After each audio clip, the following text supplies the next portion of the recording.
जय हिंद, नमस्कार। मेट सलार पर आपका बहुत बहुत स्वागत है।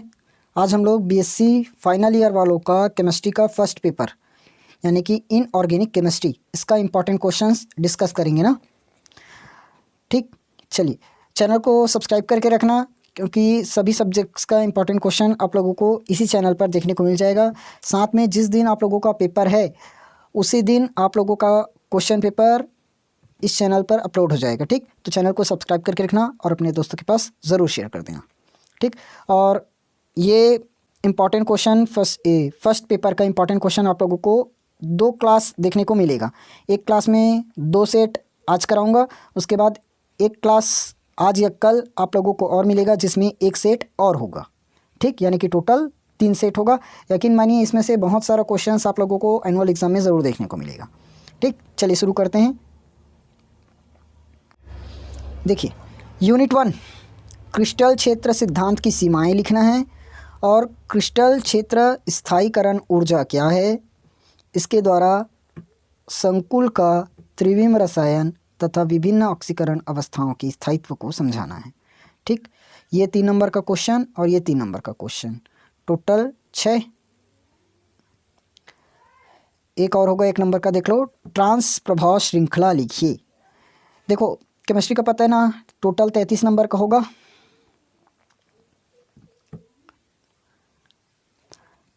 इसी का अथवा है ऊष्मागति की स्थिरता तथा गतिज स्थिरता में अंतर लिखिए। बी, ट्रांस प्रभाव सिद्धांतों की व्याख्या कीजिए, 4 नंबर का है। इरविंग विलियम क्रम क्या है, इसको बताना था।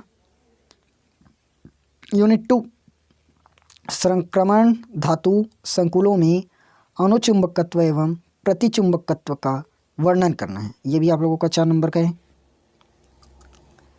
बी, TiH2O6 और 3+ संकुल आयन के इलेक्ट्रॉनिक स्पेक्ट्रा की व्याख्या करनी है। इसके अथवा क्वेश्चन की बात करें तो देखो, चुंबकीय आघूर्ण आंकड़ों के कोई 2 उपयोग लिखना है। उसके बाद लेपोर्ट चुनाव का नियम लिखना है। फिर केवल चक्रण चुंबकीय आघूर्ण यानी कि μs एवं प्रभावी चुंबकीय आघूर्ण μeff में संबंध स्थापित करना है। यूनिट 3 पर आ जाए तो कार्बधात्विक यौगिक क्या है ये बताना है, इसका वर्गीकरण लिखना है, 4 नंबर का है। उसके बाद विल्किंसन उत्प्रेरक के द्वारा एल्किन का हाइड्रोजनीकरण, इसको समझाना है, ये भी 3 नंबर, यानी कि इस यूनिट से आप लोगों का टोटल 6 नंबर है। उसके बाद मोस्ट इम्पॉर्टेंट क्वेश्चन 18 इलेक्ट्रॉन नियम क्या है, इस नियम के आधार पर निम्न यौगिकों में कार्बोनिल लिगेंड की अनुमानित संख्या लिखनी है। ये आप लोगों के पास यौगिक है, इनके आधार पर बताना है। उसके बाद बी नंबर धातु कार्बोनिल क्या है, FeCO5, इसकी संरचना को समझाना था, ये भी 3 नंबर का है। यूनिट 4 मायोग्लोबिन की संरचना और उपयोगिता लिखना है। बी नंबर इसका नाइट्रोजन स्थिरीकरण पर एक टिप्पणी लिखनी है। बात करें अगर इसके अथवा क्वेश्चन की, हीमोग्लोबिन का रंग लाल होता है, क्यों, कारण स्पष्ट करना है। अधिक मात्रा में CO के कारण मृत्यु भी हो सकती है, इसको बताना है। क्लोरोफिल की संरचना समझाना है, यानी कि बनाना है। यूनिट 5 देखो, निम्नलिखित पर संक्षिप्त टिप्पणियाँ लिखिए। एक, उच्च तापीय सिलिकॉन्स फास्फाजिन्स के उपयोग, सिलिकॉन रीजिन, इस पर टिप्पणी लिखना है, 6 नंबर का है, यानी कि 2-2 नंबर है ना, पूरा टोटल 6। ठीक, इसके अथवा क्वेश्चन पर आए तो पियर्सन का सिद्धांत लिखना है या इसको बताना है। देखो 4-5 क्वेश्चन है। देखो, क्या होता है जब, ठीक, क्या होता है जब फास्फोरस पेंटाक्लोराइड की क्रिया NH3 से होती है।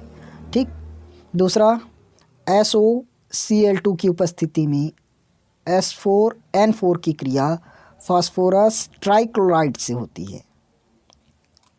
उसके बाद NPCl2 थ्राइस का जल अपघटन कराया जाता है, किया जाता है होगा। चौथा NPCl2 थ्राइस पर हाँ अमोनिया की अधिकता में क्रिया करता है। ठीक, इस तरह से आप लोगों का 5 यूनिट एक सेट कंप्लीट हुआ। चलिए दूसरा सेट देखते हैं।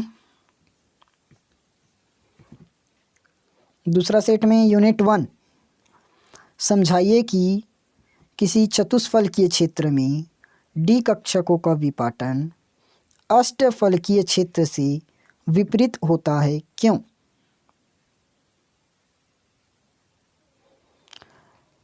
फिर ट्रांस प्रभाव और ट्रांस प्रभाव श्रृंखला लिखना है। इरविंग विलियम क्रम लिखना है। इसके अथवा क्वेश्चन, क्रिस्टल क्षेत्र सिद्धांत के आधार पर धातु संकुलों के रंग की व्याख्या करनी है। बी नंबर है, धातु की प्रकृति S0 के मान को किस तरह प्रभावित करती है। यूनिट 2, लापोर्ट वर्ण नियम लिखना है और इस संकुल आयन के इलेक्ट्रॉनिक स्पेक्ट्रम की विवेचना करनी है। अथवा क्वेश्चन में आए, चुंबकीय आघूर्ण आंकड़ों की 3 प्रमुख उपयोगिता बतानी है। बी नंबर, निम्नलिखित में से किन्हीं 2 पर संक्षिप्त टिप्पणी लिखना है। चुंबकीय सुग्राहिता, चुंबकीय प्रेरण, लौ चुंबकीय गुण। ठीक, ये टोटल आप लोगों का 4, 3, 7 नंबर का था। ठीक, 7 नंबर का है, तो इस जगह पर आप लोगों का 3 नंबर है और इसमें 2 नंबर है, 2, 4 और 3, 7। यूनिट 3, समांगी हाइड्रोजनीकरण को उदाहरण सहित समझाना है। बी, धातु कार्बोनिल क्या है, ये किस प्रकार वर्गीकृत किए जाते हैं। एक नाभिकीय धातु कार्बोनिल में प्रकृति को समझाना है। इसमें इसका अथवा क्वेश्चन देख लेते हैं। क्या बोला है, एथिलीनिक संकुल बनाने की कोई 2 विधियों का वर्णन करना है। बी नंबर, जिगलर नाटा उत्प्रेरक क्या है, क्रिया विधि लिखनी है। तीसरा, निम्नलिखित कार्बधात्विक यौगिकों के IUPAC नाम लिखना है। ये आप लोगों को 2 कार्बधात्विक यौगिक दिया, IUPAC नाम बताना है। यूनिट 4, Na तथा A की जैविक महत्व पर प्रकाश डालना है। 3 नंबर का है। हीम प्रोटीन की संरचना और उसके घटकों का वर्गीकरण करना है। ये भी 3 नंबर का है, यानी कि टोटल यहाँ से 6 नंबर। अथवा क्वेश्चन पर आ जाते हैं। देखो, जैविक विकास के लिए आवश्यक तत्वों का महत्व बताना है, यानी कि टिप्पणी लिखें इस पर।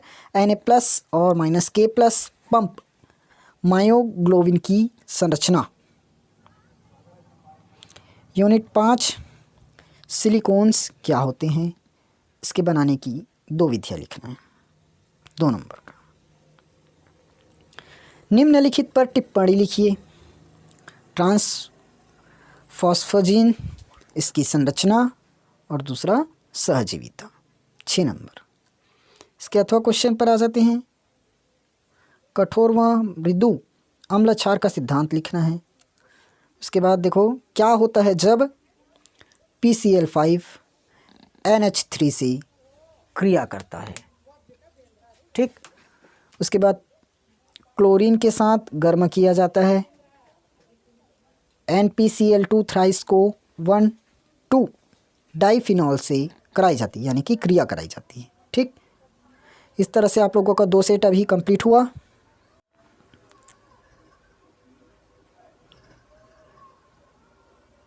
ठीक, देखिए आज आप लोगों का 2 सेट कंप्लीट हो गया।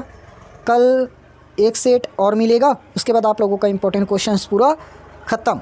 ठीक, और बाकी कौन से सब्जेक्ट्स पर चाहिए आप कमेंट करके ज़रूर बताना, और क्लास अगर अच्छी लगी हो तो क्लास को लाइक करना, चैनल को सब्सक्राइब करना और दोस्तों के पास शेयर ज़रूर करना, ताकि उन लोगों को भी इंपॉर्टेंट क्वेश्चन मिल सके। ठीक, चलिए मिलते हैं अगली क्लास में। तब तक आप लोग एग्ज़ाम की अच्छे से तैयारी कीजिए, मेहनत कीजिए।